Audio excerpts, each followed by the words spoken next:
আসসালামু আলাইকুম। আশা করি সবাই ভালো আছেন। আজকে আমি একটা নতুন টিপস শিখাবো আপনাদের। অনেকেই মুরগির কলিজা খেতে চায় না, তাই আমি আমার বাসায়ও কলিজা খায় না, তাই আমি এটা আর কি অন্যরকমভাবে আলু দিয়ে রান্না করব, যাতে কেউ না বুঝতে পারে এটা মুরগির কলিজা নাকি গরুর।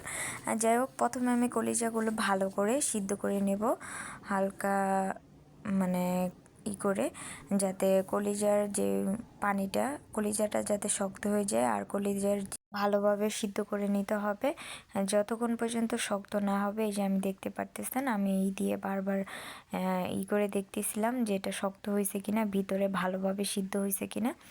তারপরে আমি সিদ্ধ করার পরে ঠান্ডা পানি দিয়ে এটা ভালো করে ধুয়ে নেব। ধুয়ে এটা সাইজ অনুযায়ী কেটে তারপরে এই যে এখানে তেলে ভেজে নেব। এখানে হালকা একটু লবণ দিয়েছি। তারপরে এই যে এখানে ভালো করে এটা ভাজা ভাজা করে নিতে হবে। তারপরে ভাজা হয়ে গেলে এটা বাটিতে উঠিয়ে নিব। তারপরে যেই তেল ছিল ওই তেলে পেঁয়াজ দিয়ে দিব পরিমাণ মতন। পেঁয়াজটা ভালো করে ভেজে নেব। ভাজা হয়ে গেলে তারপরে যেখানে আমি অন্য আরেকটা কড়াই নিছি, ওই কড়াইটায় পেঁয়াজটা লেগে যাচ্ছিল, তাই যাই হোক এখানে আমি মশলা ব্যবহার করেছি হলুদ গুঁড়ো, মরিচ গুঁড়ো, ধনিয়া গুঁড়ো, আদা রসুন বাটা, জিরা বাটা, তারপরে মুরগির মাংসের যে মশলা থাকে ওইটা।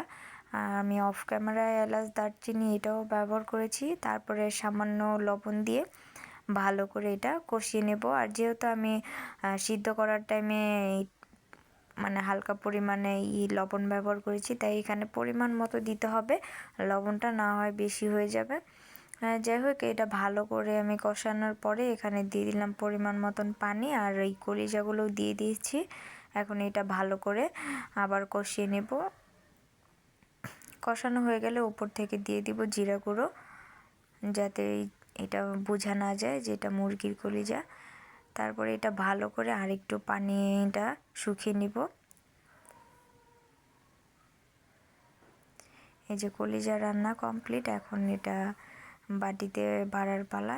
দেখতে পারতেছেন কতটা লোভনীয় হয়েছে। আপনারা চাইলে এভাবে খুব সহজেই কলিজা রান্না করতে পারেন। আর এটা কিসের কলিজা কেউই বুঝতে পারবে না। যাই হোক, আমি মুরগির কলিজা অবশেষে রান্না করে ফেললাম। আপনারা এইভাবে রান্না করবেন, তাহলে কেউই বুঝতে পারবে না। যাই হোক, খাবারটা খুবই মজা হয়েছিল।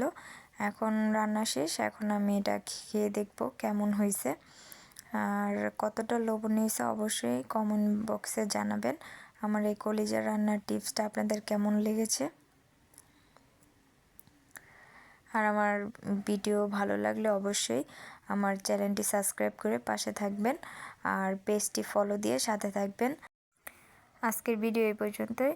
ভালো থাকবেন। আল্লাহ হাফেজ।